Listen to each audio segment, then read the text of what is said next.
भगवत धर्मानुरागियों,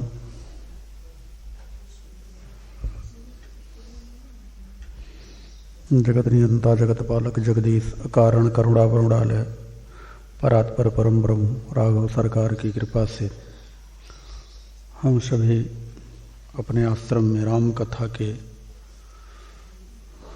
दिव्य हृदय कहे जाने वाले सुंदरकांड में चर्चा के लिए उपस्थित हुए हैं। भगवत चिंतन थोड़ी देर के लिए हम लोग करें। नाम जब थोड़ी देर तक के लिए हो जाए, प्रभु की कृपा को प्राप्त करने के लिए, अपने वाणी को शुद्ध करने के लिए, अपने विचार और अपने मन स्थिति को दुरुस्त करने के लिए आइए भगवत नाम का जाप करें। तत्पश्चात हम सभी कथा में प्रवेश करेंगे।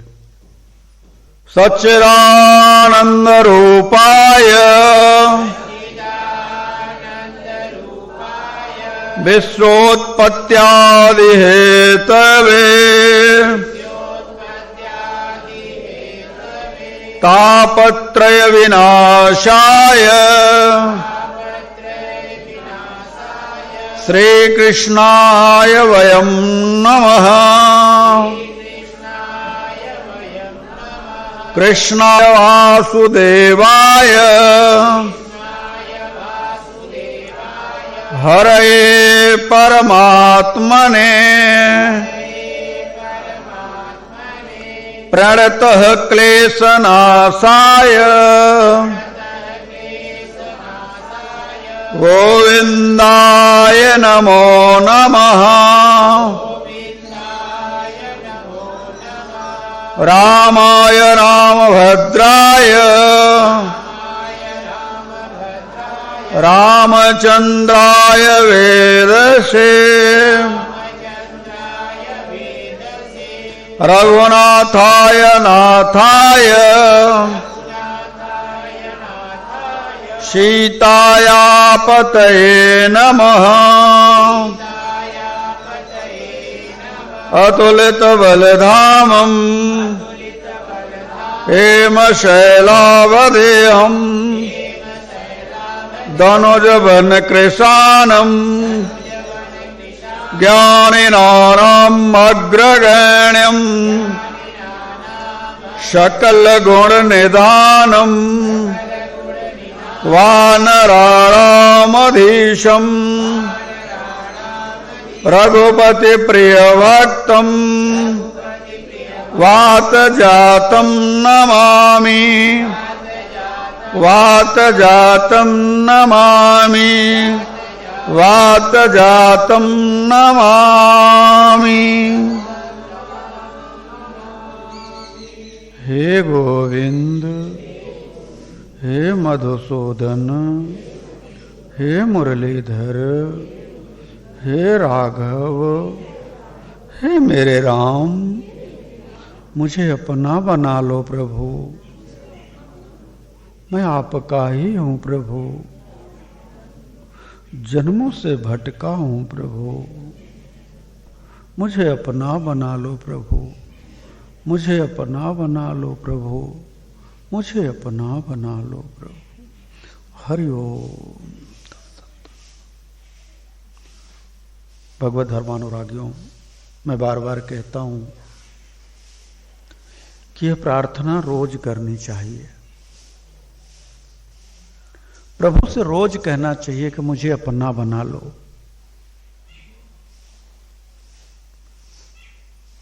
यह कभी मत सोचना कि वो आपकी बात सुनते हैं कि नहीं सुनते। यह भी मत सोचना कि वो कब तक आपसे नाराज रहेंगे। आपकी प्रार्थना में वेदना हो, आपकी प्रार्थना में कशिश हो, आपकी प्रार्थना में अपनापन हो, आपकी प्रार्थना में दर्द हो, तभी तो कोई संत कहते हैं कि किस लिए आस छोड़ें, कभी ना कभी दिन विरह के मिलन में बदल जाएंगे। लेकिन कब? जब हम रोज नेम से कहेंगे, हे गोविंद, हे मुरलीधर, हे मधुसूदन, हे राघव, हे मेरे राम, मुझे अपना बना लो प्रभु। मैं जानता हूं कि मैं आ तो गया हूं, मगर जानता हूं तेरे दर पे आने के काबिल नहीं हूं। मैं आ तो, ये बात जानते रहो। ये बात इसलिए जानते रहो कि आप यदि अपने श्री रामचरितमानस के रचयिता गोस्वामी तुलसीदास जी महाराज को आप अपना आदर्श मानते हो, तो वो भी कहते हैं, मौसम कौन कुटिल खल का,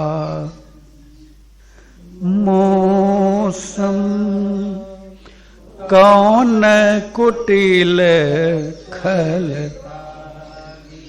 जो तन दियो ताहि बिसरायो, जो तन दियो ताहि ऐसो नमक हरामी, मौसम कौन कुटिल खल कामी, मौसम कौन कुटिल खल। रोज याद करो, रोज आस लगा करके बैठो। किस लिए आस छोड़ें कभी ना कभी, दिन विरह के मिलन में बदल जाएंगे, नाथ कब तक रहेंगे कड़े के कड़े, देख कर प्रेम आंसू पिघल जाएंगे। आज का जो नया दौर है, आज के जो नए लोग हैं, जो नई सोच है, लोग सोचते हैं भगवान को बुलाने से क्या होगा, भगवान को पुकारने से क्या होगा, क्या मेरा काम कर देंगे। ये सब हम नहीं मानते। तुम्हारे ना मानने से मेरे प्रभु का अस्तित्व कम तो नहीं हो जाएगा। तुम तो वो नाली के कीड़े हो जिसकी दुर्गति ही लिखी हुई है। तुम क्या मानोगे? उसको मानने वाले, उसको समझने वाले अनंत कोटि ब्रह्मांड में अनंतो अनंत हैं। तुम्हारे मानने न मानने से कोई फर्क नहीं पड़ता। इसलिए गनीमत इसी में है कि एक आस, एक भरोसा, एक विश्वास अगर कोई करने लायक है तो मेरा राम है। आज से ही सोच लो कि जो हुआ सो हुआ। प्रभु मेरा कहता है कि अब चित्सो दुराचारो भजते माम अनन्य भाग, साधुरेव सह मंतव्य सम्यक व्यवस्थितो ही सह।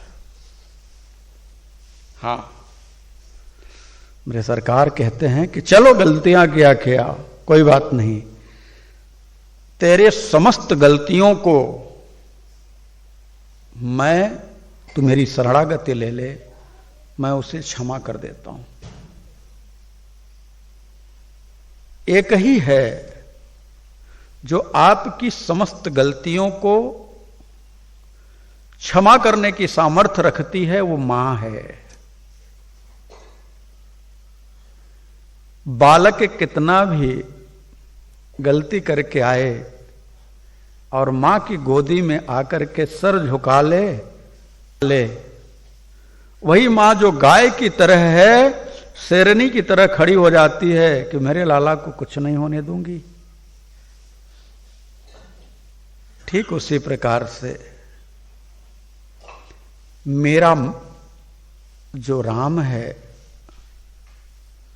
जितनी मां दुलार करती है, जितनी मां लाड प्यार करती है, उसका अरबों गुना ज्यादा मेरा राम आपसे लाड प्यार करता है।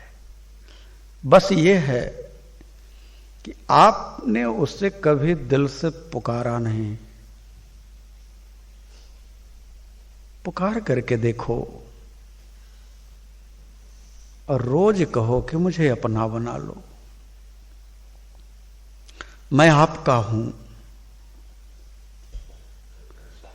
हम सभी परमात्मा को सिर्फ इसलिए भजते हैं जिससे हमारा काम हो जाए, या तो कामनावश भजते हैं या तो डरवश भजते हैं। ये कामना और डर जिस दिन समाप्त हो जाए और हम भावपूर्वक प्रभु को भजने लग जाएं, उसी दिन से प्रभु हमें भाव देने लग जाएंगे। फिर दुनिया भाव दे चाहे ना दे, हमें कोई फर्क नहीं पड़ता। भगवत धर्मानुरागियों, अनंत कोटि ब्रह्मांड नायक साक्षात परिपूर्णतम परात्पर परम पुरुष अकारण करुणावरुणालय, जगत नियंता जगत पालक मर्यादा पुरुषोत्तम राघव सरकार श्री राम के चरणों में कोटि सह बंदन निवेदन करते हुए आइए हम सभी श्री रामचरितमानस के पंचम सोपान सुंदरकांड में एक ऐसी अद्भुत कथा में हम लोग चर्चा करने के लिए उपस्थित हुए हैं, जिस कथा को श्रवण करने मात्र से, ठीक से उतार लेने मात्र से राघव सरकार का प्रेम उमड़ करके छलक करके आपके पास पहुंच जाता है। हां, इतना प्रेम उमड़ता है प्रभु का मेरे कि अपने भक्त को ही कह देते हैं कि प्रति उपकार करऊं का तोरा, प्रति उपकार सन्मुख होई न सकत मन मोरा, सन्मुख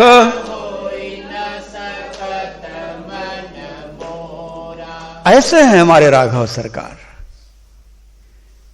कि थोड़ा सा भी जो उनकी तरफ बढ़ता है उसे वो अपने हृदय से लगा लेते हैं। हम सभी पिछली बार कथा में सुन रहे थे कि हमारे प्रभु के परम प्रिय भक्त हनुमान जी महाराज लंकापुरी के गेट के सामने पहुंच गए हैं। लंकिनी ने उन्हें देखा। अब मैंने कहा था आप लोगों से कि लंकिनी ही लंका है, और लंका की परिभाषा हमने आध्यात्मिक रूप से दिया था कि लंका हमारी प्रवृत्ति है, हमारी प्रवृत्ति ही हमारी लंका है। अब लंकिनी के सामने हनुमान जी महाराज पहुंचे, सूक्ष्म रूप धारण करके गए थे। उसमें भी हमने आप लोगों से चर्चा करके बताया कि मसक समान रूप कपि धरी और लंक ही चलेऊ सुमिर नरहरि।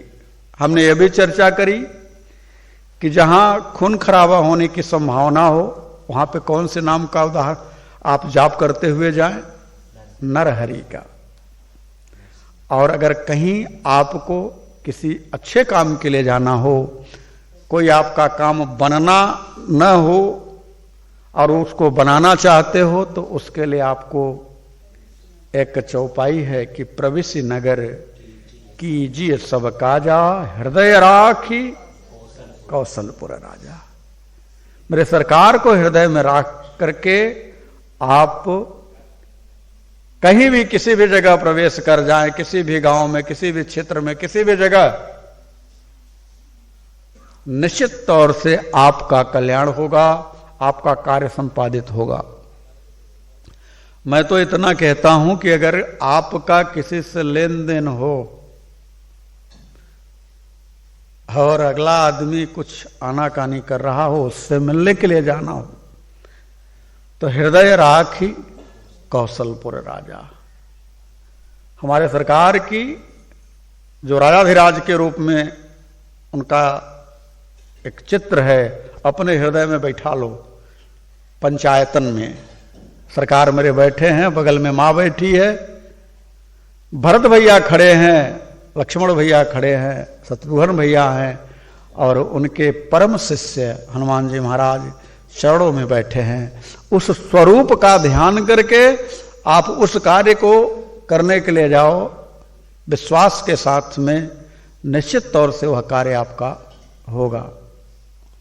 तो ये भाव मैं इसलिए कह रहा हूं कि रामचरितमानस की जो चौपाइयां हैं, ये कोई साधारण चौपाई नहीं है, ये सब मंत्र हैं। मैंने कभी चर्चा करते समय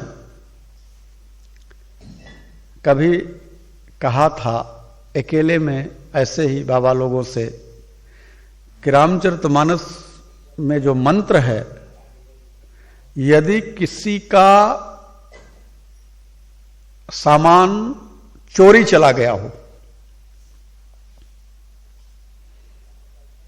कोई किसी का सामान चोरी कर लिया हो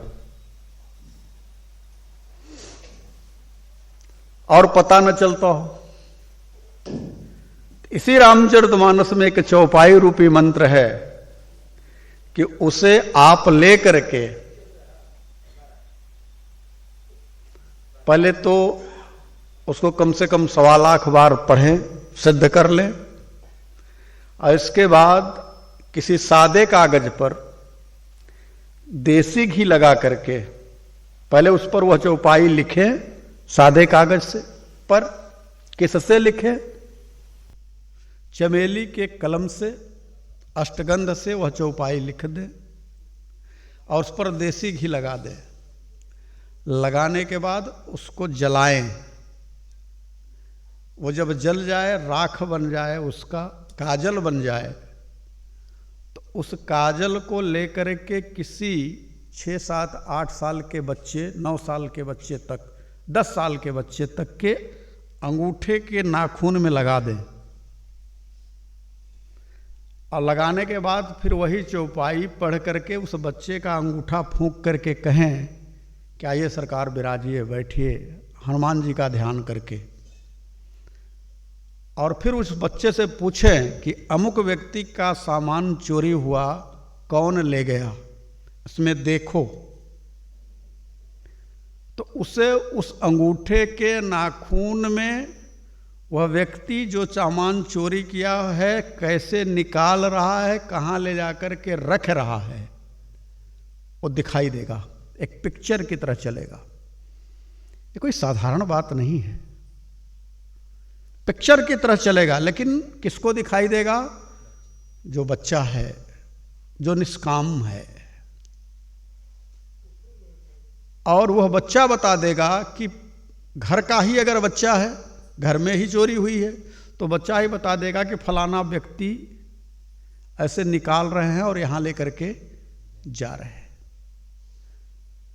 मैं इसलिए कह रहा हूं कि यह रामचरितमानस कोई साधारण नहीं है। इनकी एक एक चौपाइयां मंत्र हैं, और इन मंत्रों को सुनने की सामर्थ्य भगवत धर्मानुरागियों को ही हो सकती है। यह सबके पल्ले नहीं पड़ेगी, यह सत्संग सबके पल्ले नहीं पड़ेगा। अगर सबके पल्ले पड़ता तो सब अध्यात्म की यात्रा पर निकल पड़ते। मैं तो कहता हूं कि गोस्वामी तुलसीदास जी महाराज को मैं भी पढ़ रहा था, गोस्वामी तुलसीदास जी महाराज को उनके गुरुदेव ने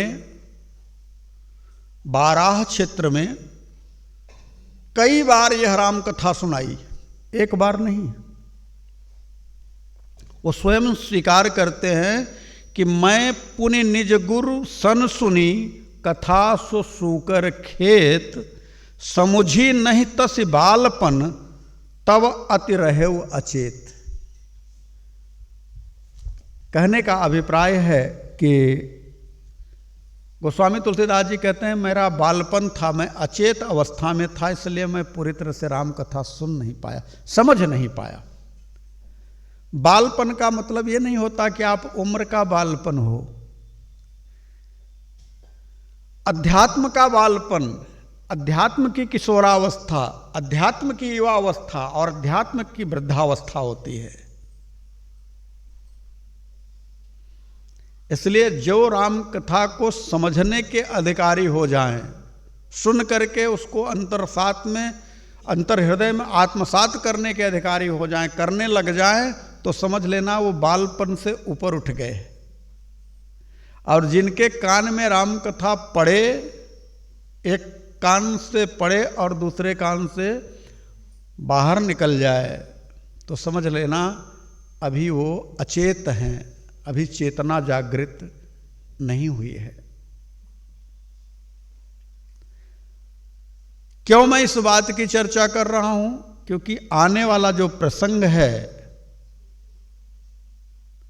वह लंकिनी कहती है हनुमान जी महाराज को, मशक समान हैं, छोटे से रूप को धारण किया है।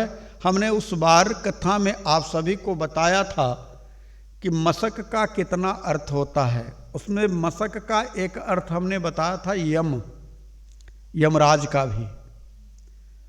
तो गोस्वामी तुलसीदास जी ने मशक समान रूप कपि धरी और लंक ही चले उस सुमेरी नरहरि। अब बड़े बड़े विद्वान, अच्छे अच्छे संतों ने उसके अलग अलग अर्थ निकाले हैं। मुझे जो लगता है कि लंकिनी को छोटे से रूप में हनुमान जी दिखाई दिए होंगे, लेकिन जैसे ही लंकिनी को भगवान की कृपा से, आदेश से हनुमान जी महाराज ने मुठिका एक ताहि कपि हनि रुधिर बमत धरनी धनमणि, जब उसे एक मुठिका हनुमान जी ने मारा है तो उस समय हनुमान जी उसे किस रूप में दिखाई दिए होंगे? यमराज के रूप में दिखाई दिए होंगे। हाँ, हनुमान जी का मुक्का कोई साधारण मुक्का है क्या? फिर लंका कोई साधारण है इतना जल्दी? और सबसे बड़ी बात यह है, आगे की कथा में हम सब आगे आए कि हम लोगों ने वो कथा यहीं तक समाप्त की थी कि मुठका एक महाकपि हनि रुधिर बमत धरनी धनमणि। चिंतन करिए, आप सब सत्संग सुनने के लिए आए हैं, चिंतन करिए थोड़ा सा कि एक मौका जिसको पड़े, मौका पड़ा लंकिनी को और उठ खड़ा हुआ लंका। आप समझिए इस बात को। मौका, लंकिनी कौन है? हमारी प्रवृत्ति है, ठीक। लेकिन जब हमारी प्रवृत्ति को ठीक ठाक ठोकर लगे तो पुरुषत्व जागता है हमारा, तब वह पुरुष रूप में धारण अपने आप को कर लेता है, पुरुषत्व जागता है। अब गोस्वामी तुलसीदास जी महाराज कहते हैं कि पुनि संभारी उठी सोलंका, पुनि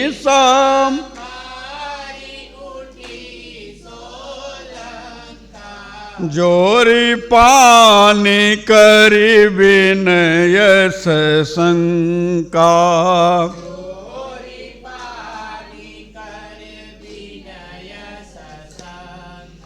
जब रावण ही ब्रह्मवर दीना,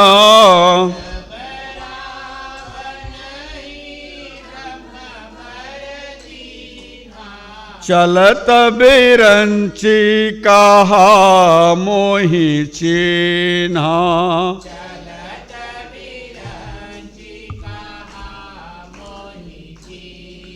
बिकल हो सीत कपि के मारे,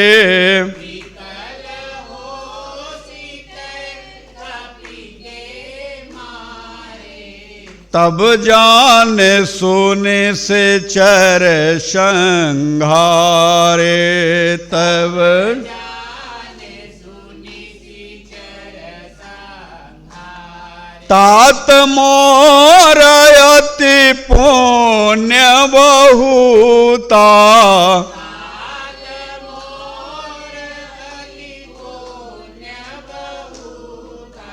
देखे वो नयन राम कर दूता, देखे वो देखे वो नयन राम कर दूता।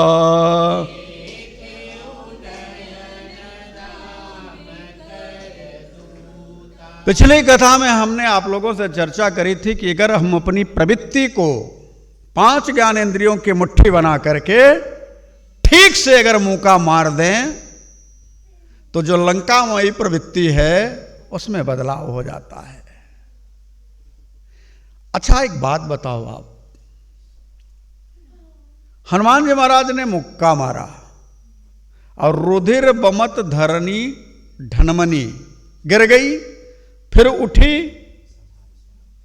और जोरी पानी कर विनय सशंका। उसने कहा, व्यवहारिक जगत की बात करें तो कहा कि हमको ब्रह्मा जी ने वरदान दिया था जब रावण को, तो मुझे भी देख करके कहा कि ध्यान रखना कि जब कोई कपि आकर के तुझे एक मुक्का मारेंगे तब समझ लेना कि निश्चरों का संहार हो जाएगा। यह बात तो व्यवहारिक जगत की है। अब देखो, हनुमान जी कौन है? संत हैं। ब्रह्मा कौन है? बुद्धि है। बुद्धि ही ब्रह्मा है। बुद्धि कहती है कि सत्संग करो, मन कहता है कि क्या सत्संग करूं,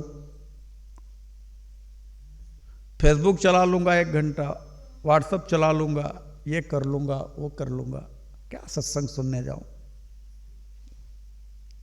बुद्धि कहती है नहीं, सत्संग नहीं सुनोगे तो ध्यान रखना, एक दिन अगर तुम्हें कोई संत मिला, अगर मिल गया और वह एक मुक्का अगर तुझे मारेगा तो तेरी सारी ये जो प्रवृत्ति है, लंकामयी प्रवृत्ति है, ये बदल जाएगी, ये सुधर जाएगी। अब देखो, ऐसे समझो, मैं आप लोगों से ही पूछूं कि जब किसी को कोई ठोकर लगती है, चोट लगती है, घाव लगता है, दंड मिलता है किसी भी प्रकार से, तो लोग अधिकांशतः क्या कहते हैं? जैसे कोई अभी गिर जाए फिसल करके, तो लोग अपने मन में चिंतन करते हैं, मेरा रहा होगा कोई पाप,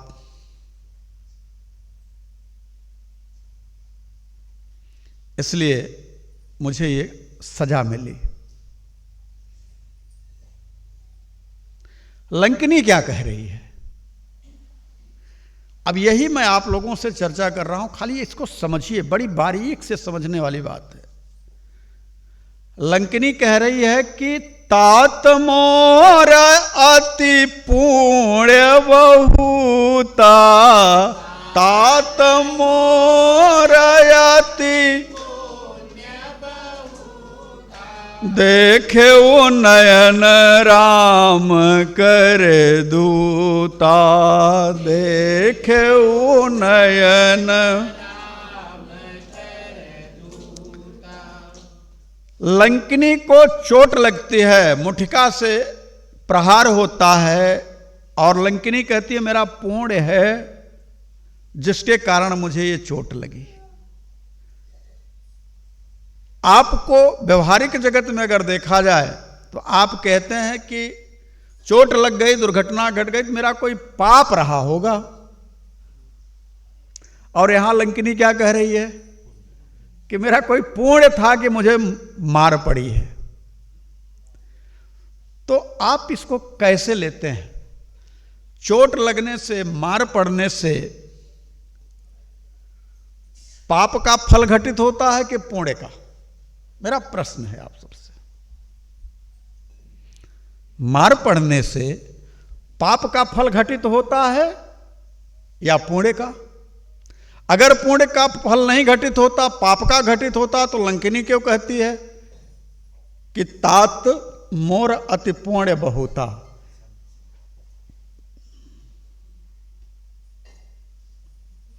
आप लोग समझदार लोग बैठे हैं। अगर आपके साथ में कोई घटना, दुर्घटना घट जाए, तो आप उसे पाप का फल मानते हैं कि पुण्य का फल मानेंगे?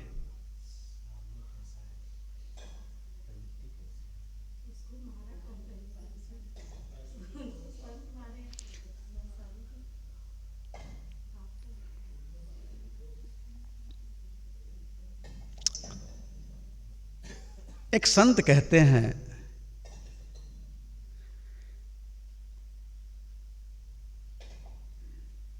कि जिस चोट से हम राम की ओर मुड़ जाएं, वो हमारे पुण्य की चोट होती है, और जिस चोट से हम काम की ओर मुड़ जाएं, नास्तिक हो जाएं, वो पाप की चोट होती है। समझ में आ रहा है? जिस चोट से हम राम की तरफ चले जाएं,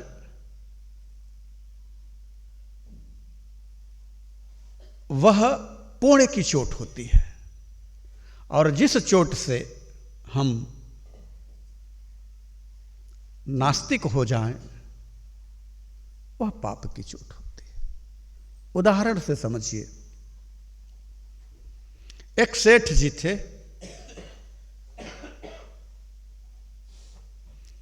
अब ये चोट देखिए, चोट कैसे लगती है और उसका क्या प्रतिफल होता है। एक सेठ जी थे, तो उनकी जो धर्मपत्नी थी, उन्होंने मनौती मान लिया था कि मेरा एक काम हो जाए तो मैं घर में रामायण का पाठ कराऊंगी।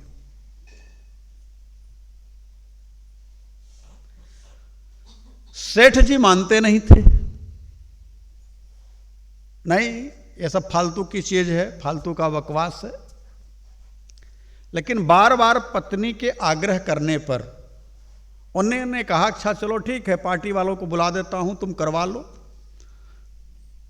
केले के खंभे उम्भे लगवा दिए घर में, एक तरफ एक किनारे।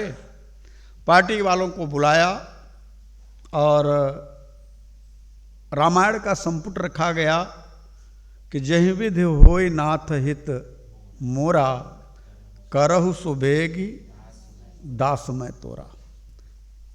ध्यान से समझिएगा, यह चौपाई कहां की है? यह चौपाई बालकांड की है। यह चौपाई किस लिए कही गई है? उस समय नारद की बुद्धि फेल हो गई थी। नारद जी की बुद्धि फेल हो गई थी, उनकी कामनात्मक चौपाई है। नारद जी वहां कामना करते हैं कि जय विधि होय नाथ हित मोरा, करहु सुबेग दास मैं तोरा। क्या कामना थी उनकी? विवाह की कामना थी। वो विश्व सुंदरी को पाना चाहते थे। लेकिन प्रभु ने क्या किया? प्रभु ने कहा कि तू कह रहा है कि जय विधि होय नाथ हित मोरा, करहु सुबेगी दास मैं तोरा। मैं कहता हूं नारद कि जय विधि होई है परम हित, हित नहीं परम हित। नारद सुनहु तुम्हार, सोई हम करब न आन कछु, बचन न मृखा हमार। तो कामनात्मक चौपाई है। सेठ जी के यहां रामायण होने लगा। अब सेठ जी तो रामायण में भाग लिए नहीं, वो एक कमरे में अपने आप को बंद करके लेटे, लेकिन बार बार जब भी चौपाई हो तो उसमें दोहे के बीच में वो बोला जाता है, जय विधि होई संपुट है, ना तहित मोरा और करहु सो बेगी दास में तोरा। नींद आ नहीं रही थी, घर में शोरगुल हो रहा था, अंदर अंदर भुने जा रहे थे, लेकिन अब करें क्या कि 12-24 घंटा किसी तरह से बीते, ये भी एक टेंशन खत्म हो। रात के 2:30 बजे उठे, उनको लग शंका लगी, बाथरूम में गए और जैसे ही बाथरूम में गए, प्रभु की इच्छा रही होगी, किसी ने साबुन गिरा दिया था, उसी पर पैर पड़ा, रपट गए और एक अस्थि पैर की टूट गई,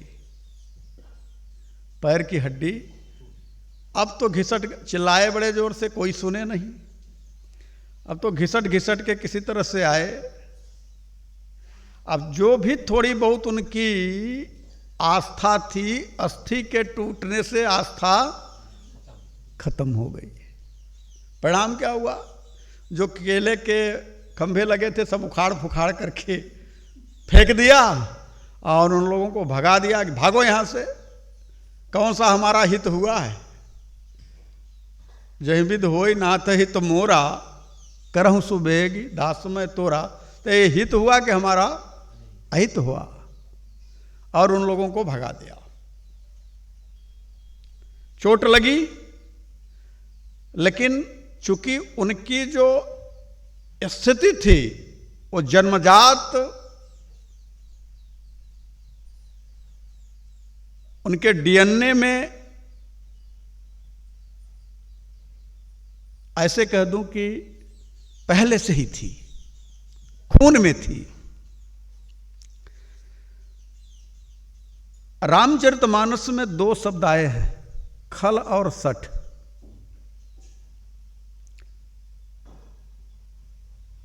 तो सठ जो हैं वो तो सत्संग से सुधर जाते हैं, लेकिन जो खल हैं वो सत्संग से नहीं सुधरते। खल और सठ में अंतर क्या है? सठ वो हैं जो किसी कुसंगति के कारण सठ बन गए, तो उनके लिए रामचरितमानस में एक चौपाई है कि सठ सुधर ही सत्संगति पाई। सठ जो है उनके अंदर सुधार आ जाएगा, कब? जब सत्संग पाएंगे। लेकिन खल जो होते हैं उनके डीएनए में है, उनके में आप सुधार नहीं कर सकते, हो ही नहीं सकता उनका। रावण खल है, रावण खल है, लेकिन प्रदर्शन करता है सठता का। है तो खल, लेकिन प्रदर्शन उसका सठता का है। उसके डीएनए में खल है, लेकिन प्रदर्शन उसका सठता का है। उसके बारे में लोग कहते हैं कि प्रकांड विद्वान है, चारों वेदों का ज्ञाता है, भगवान शिव का उपासक है, ये सारी चीजें हैं। और इसी को समझ करके सीता जी ने रावण को जब दुत्कारा है तो सठ कह करके ही कहा है। लेकिन रावण सठ नहीं, खल है। जैसे उदाहरण से समझिए, अब एक रोग है डायबिटीज, अक्सर करके हो जा रही है सबको। तो डायबिटीज में 2 तरह का डायबिटीज है, एक टाइप 1 है, एक टाइप 2 है। तो टाइप 2 वाला तो गलत खान पान से हो जाता है और उसको ठीक होने के चांस हैं, लेकिन जो टाइप 1 वाला है वो ब्लड में ही है, वो डीएनए में है, वो बचपन से ही है। और आपने सुना होगा कि 4-4 साल, 3-3 साल, 5-5 साल के बच्चों को भी इंसुलिन लगती है। तो उसी प्रकार से मैं आप सबसे कहना चाहूंगा कि लंकिनी तो है लेकिन सठ है। अब इसको थोड़ा सा और गंभीरता पूर्वक समझा जाए। जो लंकिनी हमारी प्रवृत्ति है, तो क्या वो सत्संग से उसमें बदलाव हो जाएगा? नहीं। जो हमारी प्रवृत्ति लंकिनी है उसमें सत्संग से बदलाव नहीं होने वाला। आप सब हजारों बार सत्संग सुने होंगे, दिल पे हाथ रख करके बोलिए कितना बदलाव आया आपके अंदर। यह जो लंकिनी प्रवृत्ति है, तो बदलाव कैसे आएगा इसमें? इस प्रवृत्ति में बदलाव कैसे आएगा? लंकिनी में बदलाव कैसे आएगा? कहा लंकिनी में बदलाव तभी आएगा जब इसको मुक्का मिले। मैंने बहुत पहले एक बात चर्चा में कहा था कि कोई बात से, कोई आघात से, कोई लात से। तो जो लंकिनी प्रवृत्ति है हमारी, वो लात से ही, यानी ठोकर से ही, यानी कि प्रहार से ही बदलेगी। हनुमान जी महाराज ने वही कार्य किया, लंकिनी को मुक्का मारा।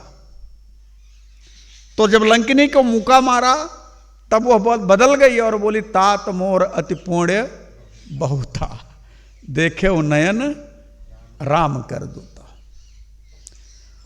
अब थोड़ा सा और आगे देखा जाए, अभी आएगा प्रसंग। हनुमान जी जैसा संत विभीषण जी महाराज के पास जाता है। विभीषण जी महाराज के पास जाते हैं और उनसे बहुत सारी सत्संग की बातें करते हैं। हनुमान जी महाराज सत्संग करते हैं और अपने बारे में भी कहते हैं कि मैं बहुत अच्छे कुल खानदान का नहीं हूं, मैं तो उस खानदान का हूं कि प्रात ले जो नाम हमारा, प्रात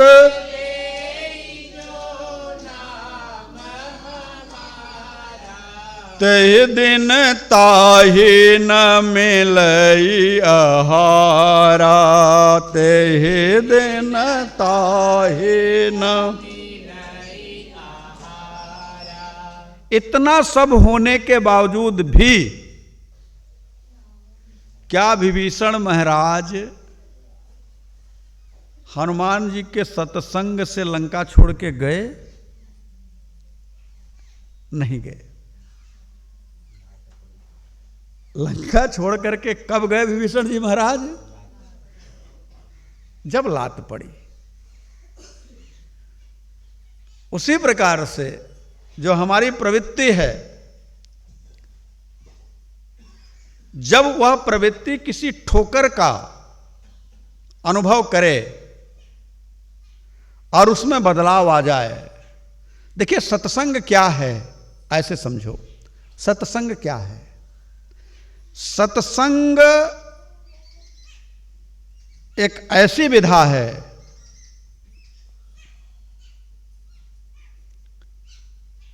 जिससे हमारी चित्तवृत्ति में बदलाव आ जाए, उसे सत्संग कहते हैं। चाहे वह किसी भी क्रियाविधि के द्वारा हो। अगर लंकिनी की बात की जाए तो क्या हनुमान जी महाराज ने सत्संग किया उसके साथ? हनुमान जी महाराज ने उसे एक मुठिका मारी है, सत्संग नहीं किया। लेकिन वही लंकिनी कहती है कि तात स्वर्ग अपवर्ग सुख धरिय तुला एक अंग, अतुल न ताहि सकल मिल जो सुख लव। मार रहे हैं मुक्का और समझ रही है सत्संग। तो कहने का अभिप्राय क्या है? सत्संग का आशय जो है जिससे हमारी वृत्ति, हमारी प्रवृत्ति में बदलाव आ जाए, जिस विधा से आ जाए, वही हमारे लिए सत्संग है। बात समझ में आई? जिस विधा से हमारी चेतना में परिवर्तन हो जाए वही हमारे लिए सत्संग है। गोस्वामी तुलसीदास जी महाराज के लिए हम कह रहे हैं, वो स्वयं स्वीकार करते हैं कि मैं पुनि, अपनी कथा को बताते हैं अपने बारे में कि मैं पुनि निज गुर सन सुनी कथा सुसूकर खेत। और कितनी बार? बहुत बार। लेकिन कुछ समझ में नहीं आया। लेकिन कब बदलाव आया? जब पत्नी मिली और पत्नी के पास गए और पत्नी के एक चोट ने, एक धिक्कार भरे शब्द ने, एक सत्संग ने, हम ऐसे कह सकते हैं कि एक सत्संग ने तुलसीदास के जीवन को बदल दिया। तो आप कहेंगे कि पत्नी के कारण तुलसीदास जी बदल गए, ऐसा नहीं है। तुलसीदास जी महाराज की दिया बाती घी सब तैयार था, सिर्फ उन्हें एक चिनगारी की जरूरत थी। और एक चिनगारी लगी कि उनके में परिवर्तन हो गया। मेरी बात को अन्यथा नहीं लीजिएगा, आज किसकी पत्नी किसको नहीं सुनाती है। हर की पत्नियां अपने अपने पति को सुनाती हैं, कौन तुलसीदास बन जा रहा है। और अगर ऐसा होता तो हर घर में तुलसीदास हो जाते। हस्बैंड का मतलब ही है, किसी संत से पूछा कि हस्बैंड माने क्या होता है, तो उन्होंने दो बात कही। कह देखिए, शादी होने के बाद इसकी हंसी बंद हो जाए उसे हस्बैंड कहते हैं। और बोले कि दूसरा भी बता दूं? बोले बताइए। बोले जिसकी बैंड बजती रहे और बेचारा हंसता रहे, कुछ कर न सके, वो हस्बैंड है। तुलसीदास जी महाराज को पत्नी के द्वारा सत्संग मिला तो तुलसीदास जी की प्रवृत्ति बदल गई। ऐसे एक नहीं, हजारों उदाहरण आपको देखने को मिलेंगे। जिस क्रिया से आपकी चित्तवृत्ति में बदलाव आ जाए उसी क्रिया को सत्संग कहते हैं। सत्संग का मतलब यह नहीं है कि आपको रामचरितमानस बैठा करके उसके चर्चाओं को सुनाया जाए और यह सत्संग है। जिससे आपकी चित्तवृत्ति बदल जाए। लंकिनी की चित्तवृत्ति कैसे बदली? मुष्टिका के प्रहार से, वह सत्संग हुआ। लंकिनी ने स्वीकार किया कि तात स्वर्ग अपवर्ग सुख धरिय तुला एक अंग, अतुल न ताहि सकल मिल जाऊ सुख लव सत्संग। आप बताइए कि उस पीरियड में हनुमान जी महाराज ने उससे एक बार भी सत्संग की चर्चा करी है? फिर उसने यह बात क्यों कही? क्योंकि संत का मुक्का पड़ा है।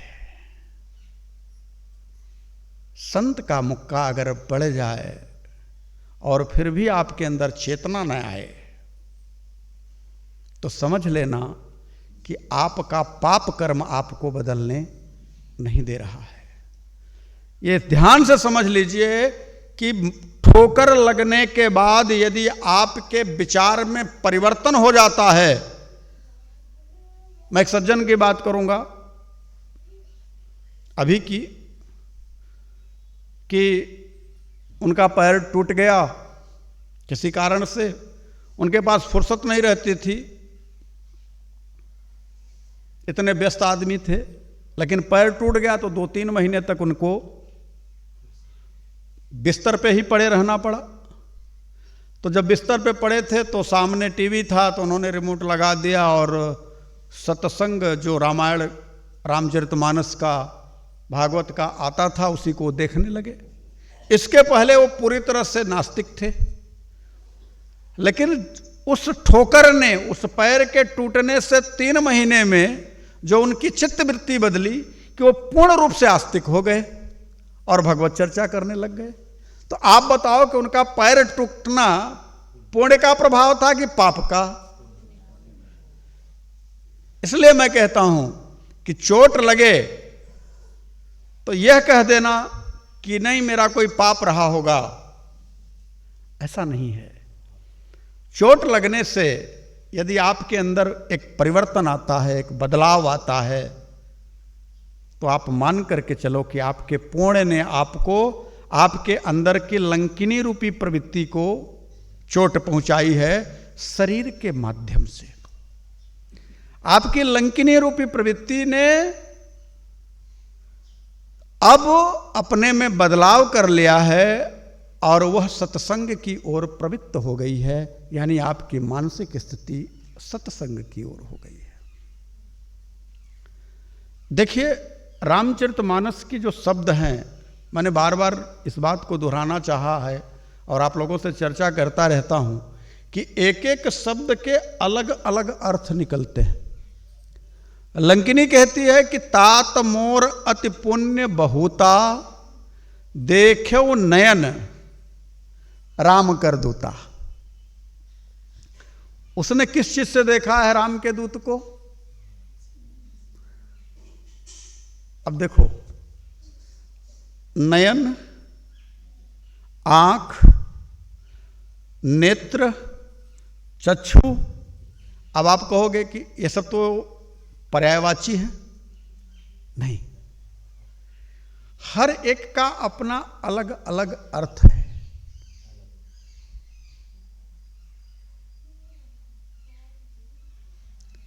जब हम दुनिया को कामनात्मक व्यवहारिक जगत को व्यवहार के रूप में देखते हैं, तब इसे आंख कहते हैं। कभी कभी आप लोग कह भी देते हैं, दिखाई नहीं देता बाका, अखिया फुट, ऐसा कुछ शब्द बोलते हैं, आंख। तो व्यवहारिक जगत को जब हम इससे देखते हैं तो इसका नाम क्या पड़ा है? आंख है। जब हम इस नेत्र से शास्त्र को पढ़ते हैं, मानस को पढ़ते हैं, गीता को पढ़ते हैं, तो यह नेत्र हमारा प्रमोशन कर जाता है, ये चक्षु हो जाता है।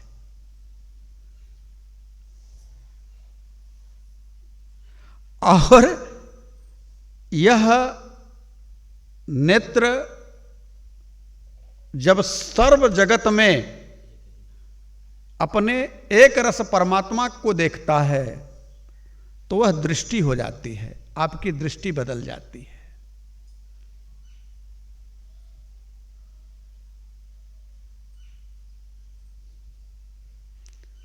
देखिए, एक कोई फिल्म है, उसका गाना है कि हर आईना वही रहता है, चेहरे बदल जाते हैं।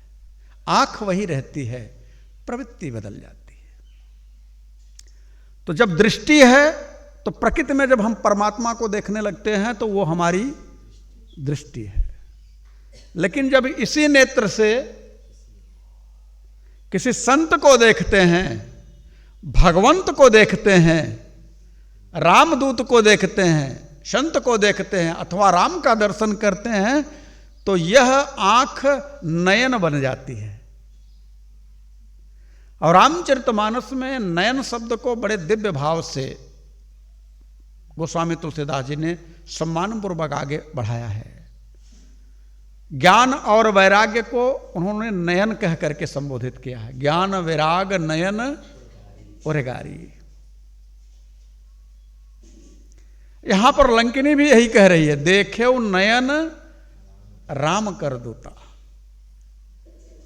यानी जब हम भगवान का दर्शन करते हैं, भगवान के किसी प्रतिनिधि का दर्शन करते हैं, तो ये हमारी आंख नहीं है, फिर यह नयन हो जाता है। नयन के दूसरी भाषा में जानते हो क्या कहते हो? देहात की भाषा में नयन को मक्खन कहा जाता है। कितने लोग जानते हैं इस बात को?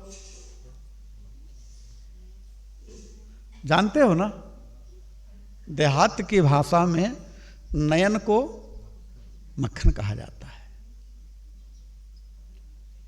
यानी अर्थ क्या है कि जिस भगवंत को और जिस भगवान के प्रतिनिधि यानी संत को देखने के बाद हमारे हृदय का विकार खत्म हो जाए, कठोरपन समाप्त होकर के मक्खन बन जाए, हृदय दवित हो जाए, पिघल जाए, उसे हम नयन कहते हैं। नहीं समझ में आया? जिन आंखों से हम प्रभु के प्रतिनिधि अथवा प्रभु का दर्शन करें, और प्रभु का दर्शन करते ही नेत्रों से अश्रुधारा बह निकले, प्रभु के भक्त का दर्शन करते ही, राम के दूत को देखते ही हृदय द्रवित हो जाए, ऐसा लगे कि आज हमने प्रभु का दर्शन कर लिया। मैं कितना भाग्यशाली हूं कि आज मुझे संत का दर्शन हुआ। जब यह भाव उमड़ आए अपने अंतर हृदय में और विकार युक्त कठोर हृदय पिघल करके द्रवीभूत होने लग जाए, पिघलने लग जाए, तो समय इन आंखों को आंख नहीं बल्कि नयन कहा जाने लगता है। ये नयन हो जाते हैं, इसमें से अश्रुधारा बहने लग जाए।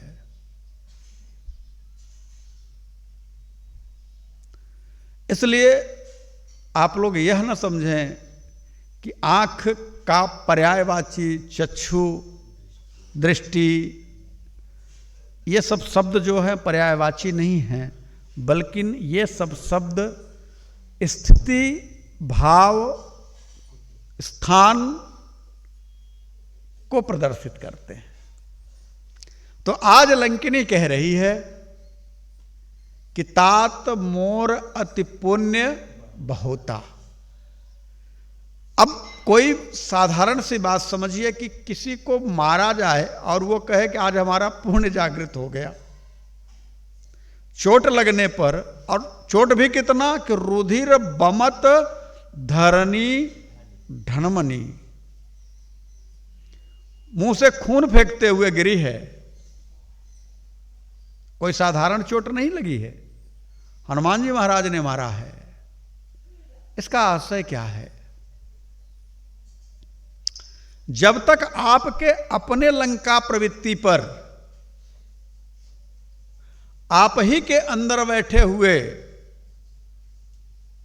जो स्वरूपस्थ गुरु की स्थिति है, गुरु कौन है? जो तत्व के रूप में आपके अंतर हृदय में बैठा हुआ है। आप लोग तो एक स्तुति गाते हो ना, त्वमेकम गुरु तत्व रूपम अनुपम, त्वमेकम सदा सर्वभूत स्वरूप।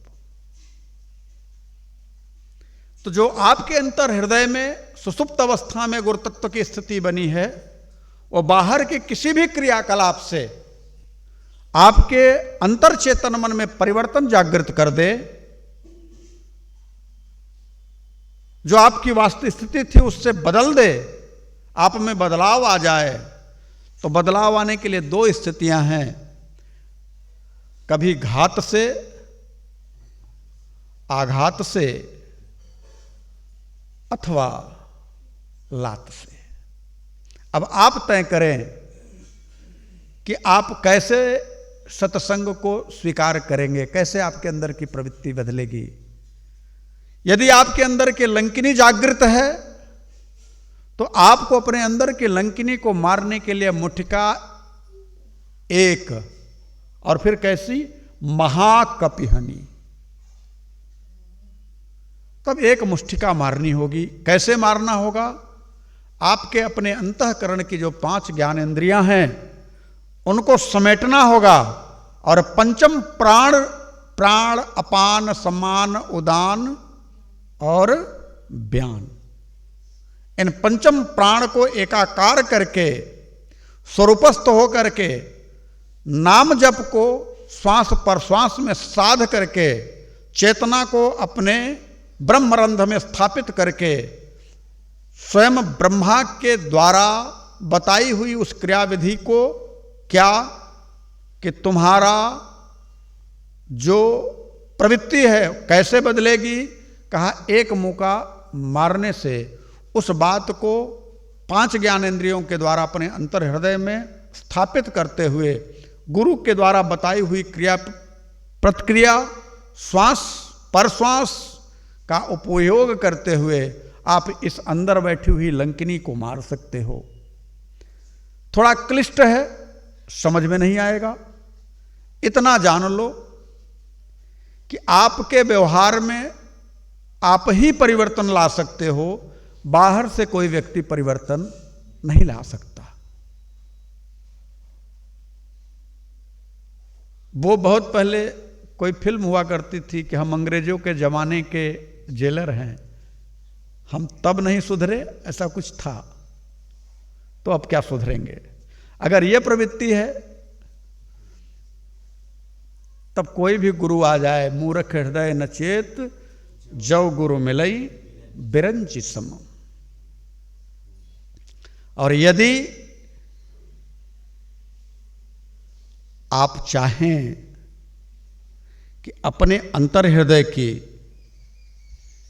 आवाज आपको सुनाई दे, तो बस एक ही उपाय है कि आप अपने पांचों ज्ञानेंद्रियों को एक एक करके पहचानना शुरू करें। और इसकी पहचान के लिए कहीं और दूर जाने की जरूरत नहीं है। तद विद्धि ही प्राणिपातेन परिप्रश्नेन सेवया उपदेशयन्ति ते ज्ञान ज्ञानिनः तत्त्वदर्शिनः। किसी गुरु के शरण में जाएं, वहाँ बैठें, उनसे उस साधन को पूछें, उन्हें कुरेदें। हो सकता है कि वो आपके ऊपर बिफर पड़े, हो सकता है कि आपकी योग्यता ना हो इसलिए उस बात को टालने लग जाएं, हो सकता है कि आपको कुछ और बहाने बता करके आपको सुधरने के लिए आपको कोई साधन बता करके आगे की ओर बढ़ा दें। कुछ हो सकता है, लेकिन यदि आप लगे हैं तो निश्चित तौर से आपको वह क्रियाविधि एक न एक दिन अवश्य वो समझाएंगे और आपके अंतर हृदय में उस लंकिनी प्रवृत्ति को समाप्त करने में आपको ही माध्यम बना करके धीरे धीरे आप ही के द्वारा मुठिका मार करके उसको समाप्त करने में सहयोग करेंगे। लेकिन ये तब होगा जब आप अपने आप को सौंप देंगे। और संत कब मिलते हैं? तो मानस कहती है, पुण्य पुंज बिनु मिलहि न संता, पुण्य पुंज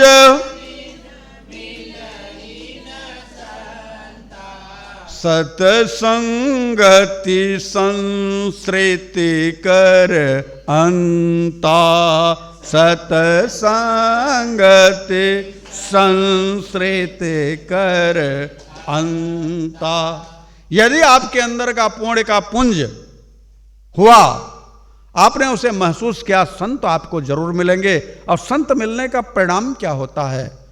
तो कहा पहला तो सत्संगति, पहला आपको सत्य की ओर बढ़ा देंगे।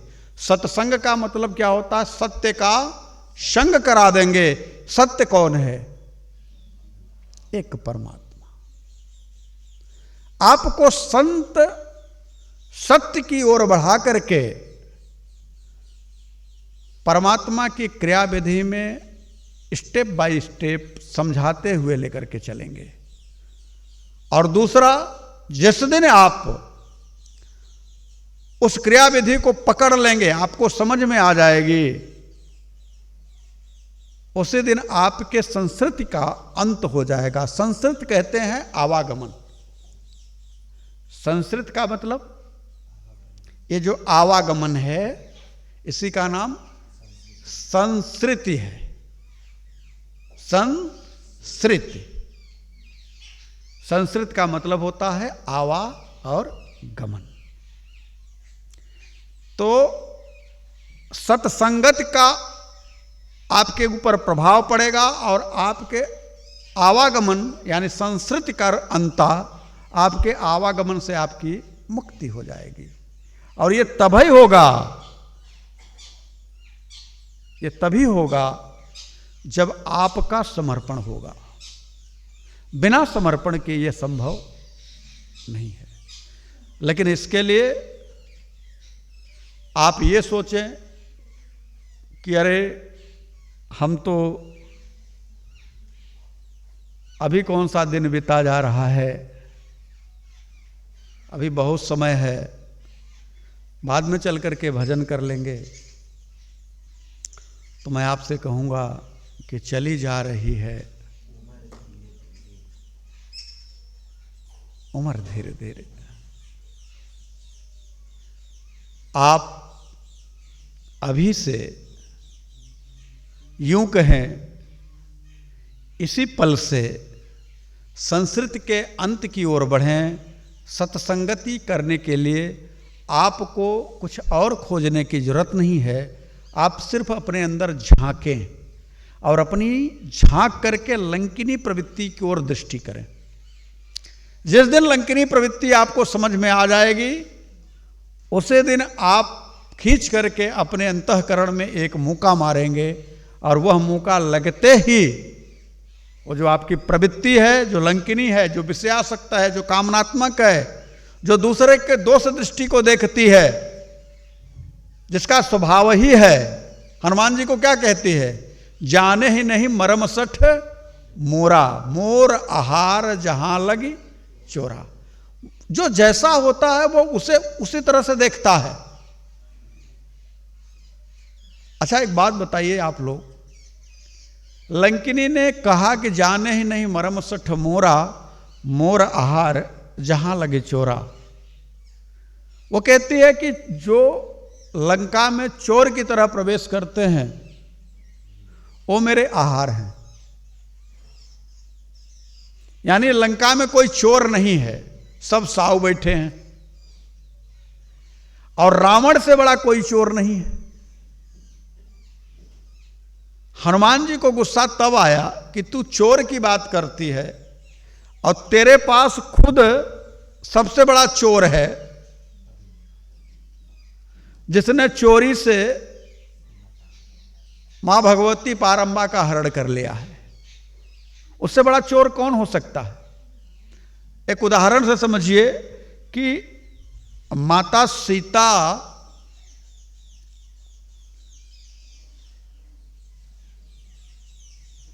और प्रभु को देखिए।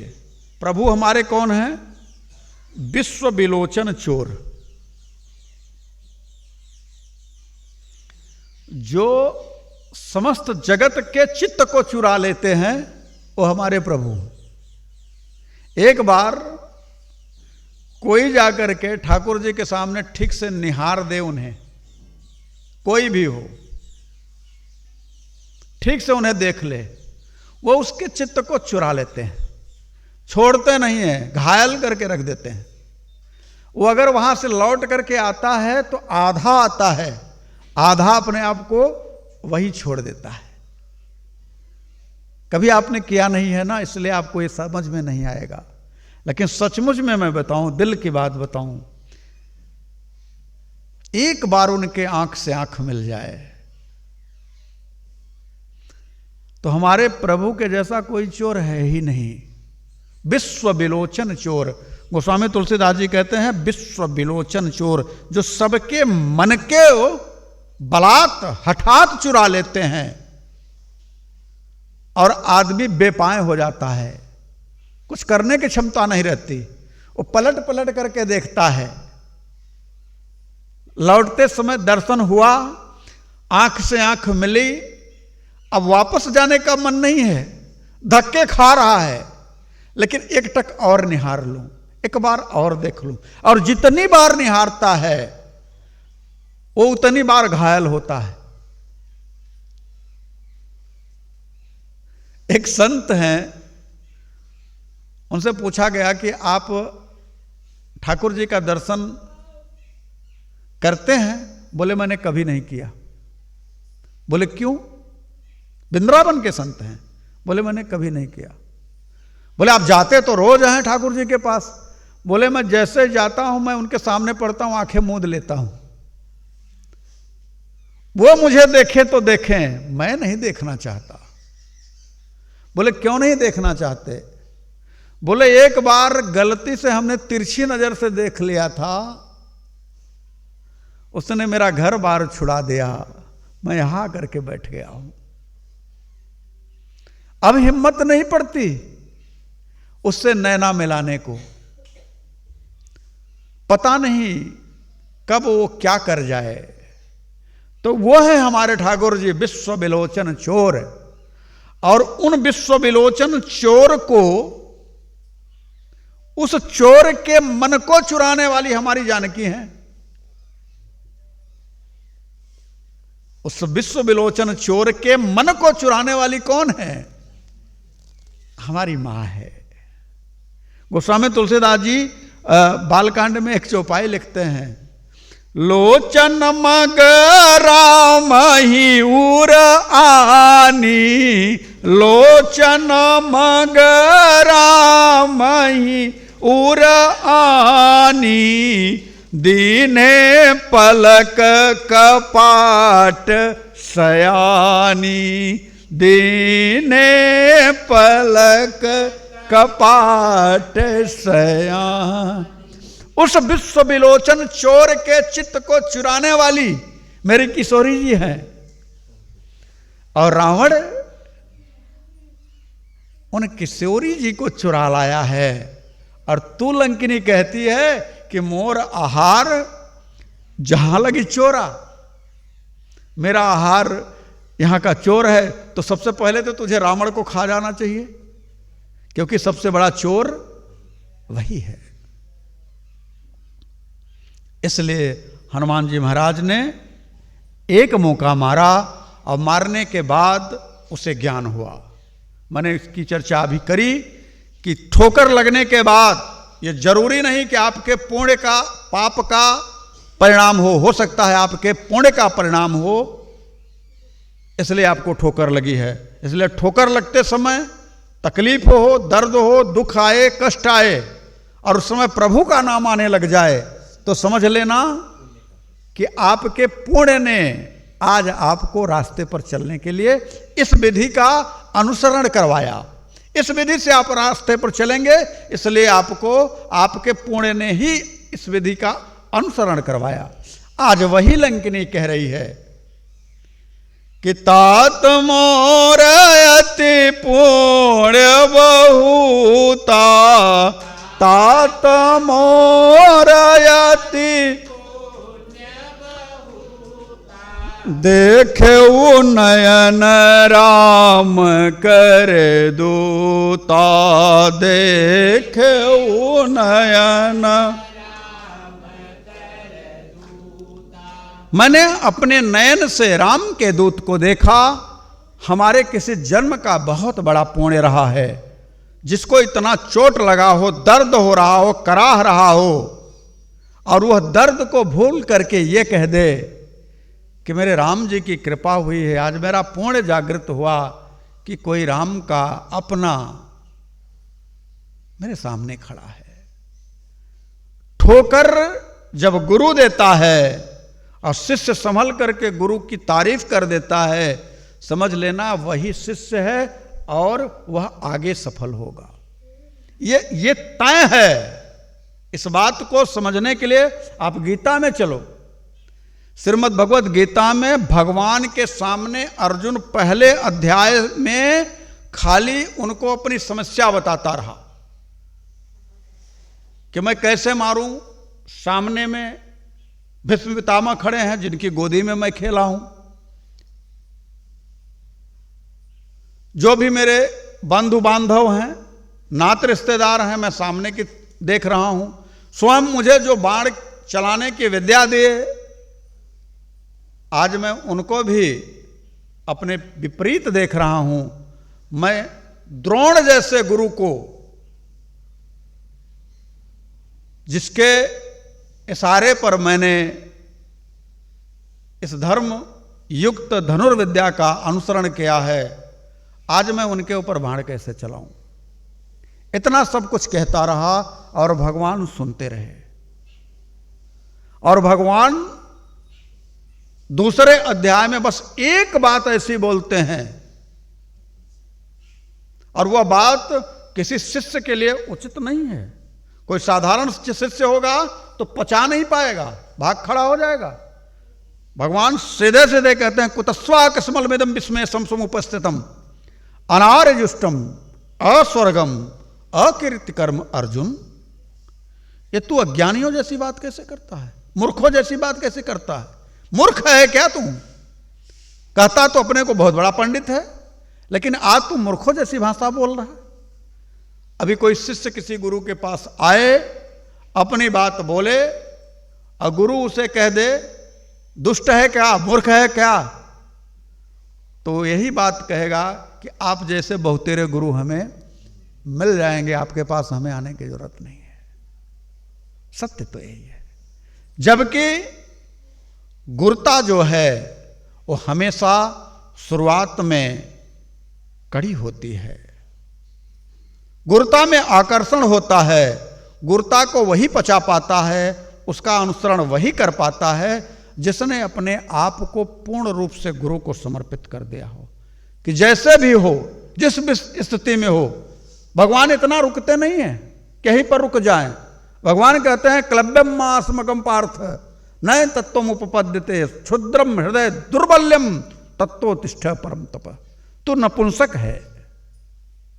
किसी व्यक्ति को अगर नपुंसक बोल दिया जाए तो बहुत तिलमिला उठता है, लेकिन वही अर्जुन कहता है कि कार्पण्य दोषो प्रहत स्वभाव प्रेक्षामि त्वाम धर्म समूढ़ चेता ऐसा श्रेयम निश्चितम ब्रोहि तन्मे शिष्यस्तेहम शाधिमाम त्वाम प्रपन्नम शिष्यस्तेहम शाधिमाम त्वाम प्रपन्नम। कहता है कि मैं कायरता के दोष से दुखित होकर के आपके पास आया हूं, मुझे आप अपना बना लीजिए, मुझे आप अपना शिष्य बना लीजिए। आज वही लंकिनी कहती है कि तात मोर अति पुण्य बहुता, मेरा बहुत बड़ा पुण्य जागृत हुआ है। आपने मुठिका क्या मारी कि मेरी चित्त वृत्ति बदल गई, देखे नयन राम कर दूता।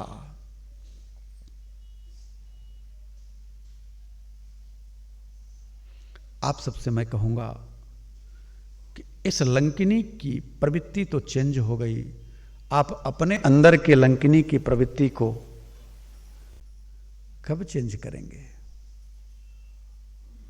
और ये समय एक एक करके बीता जा रहा है। संत कहते हैं यह अवसर फिर नहीं मिलने का, सतसंग करो सतसंग करो। यह अवसर फिर नहीं मिलने का, सतसंग करो सतसंग करो। यह अवसर फिर नहीं मिलने का, सतसंग करो सतसंग करो। यह अवसर फिर नहीं मिलने का, सतसंग करो सतसंग करो। चाहे सारी दुनिया ठुकरावे, चाहे सारी दुनिया चाहे धन संपत्ति सब लुट जावे, चाहे धन संपत्ति सब लुट जावे, चाहे सारी दुनिया ठुकरावे, चाहे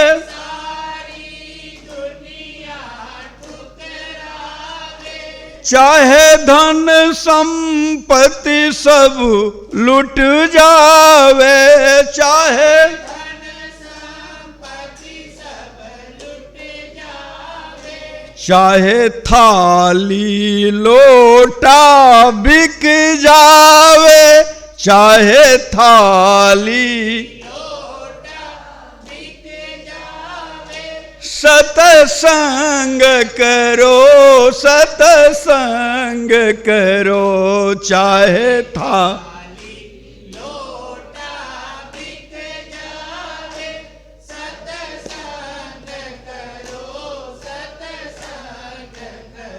यह अवसर फिर नहीं मिलने का, सत्संग करो सत्संग करो। यह अवसर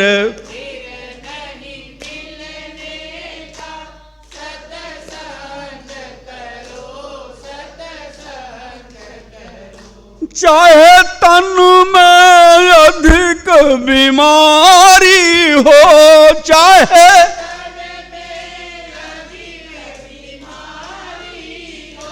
प्रतिकूल चले नर नारी हो, प्रतिकूल चाहे तन में अधिक बीमारी हो, चाहे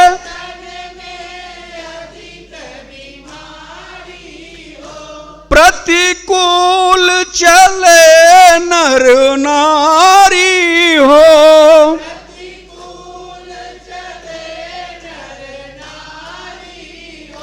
भाए नहीं बात हमारी हो, भाए नहीं सत्संग करो सत्संग करो। भाए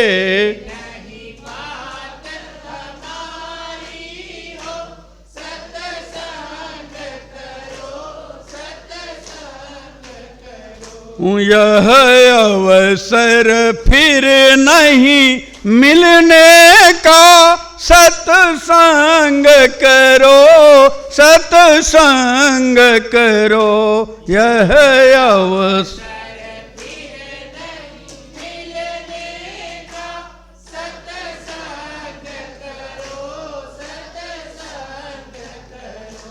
अपमान अचानक हो जावे, अपमान अपमान अचानक हो जावे,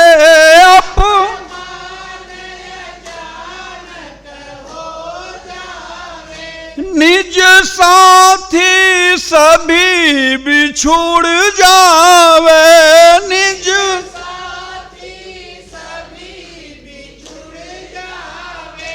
चाहे नित्य नई आफत आवे, चाहे नित्य नई आफत आवे, सत्संग करो सत्संग करो।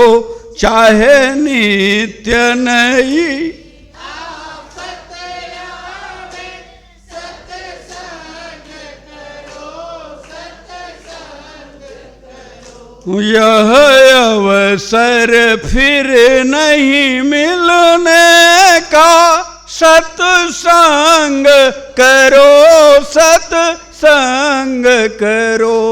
यह अवसर फिर नहीं मिलने का, सत्संग करो सत्संग करो। इसलिए लंकिनी कहती है, तात स्वर्ग अपवर्ग सुख, धरिय तुला एक अंग, और तूलन ताही शकल मिली, जाओ सुख लव सत्संग।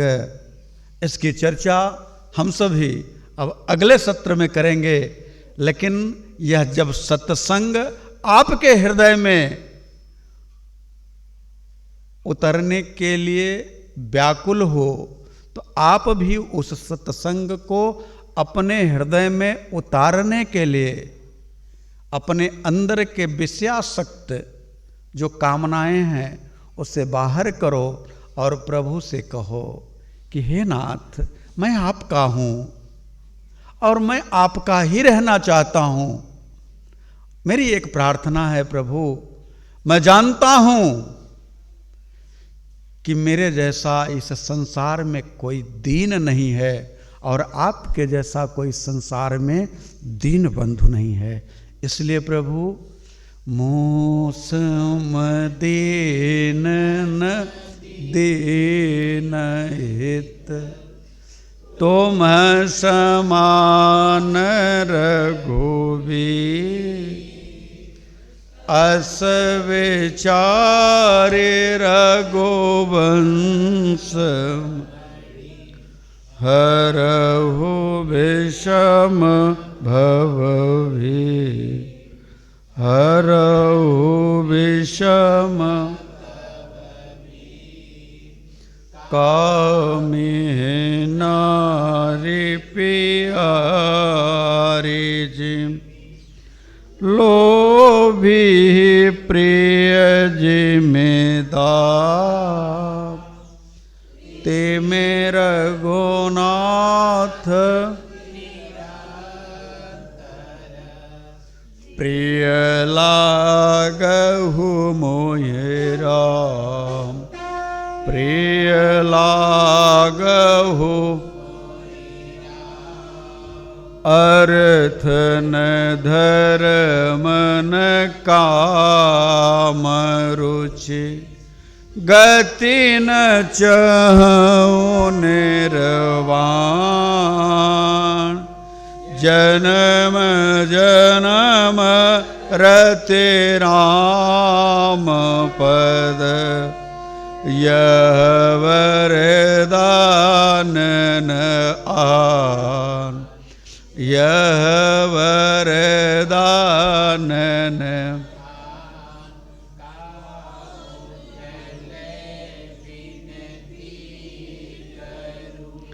आज आवत है मोर, तो हे देखे कैसे भाऊं तो, कैसे भाऊं। बोले राघवेंद्र सरकार की। आज के लिए बस इतना ही। हरि ओम तत्सत।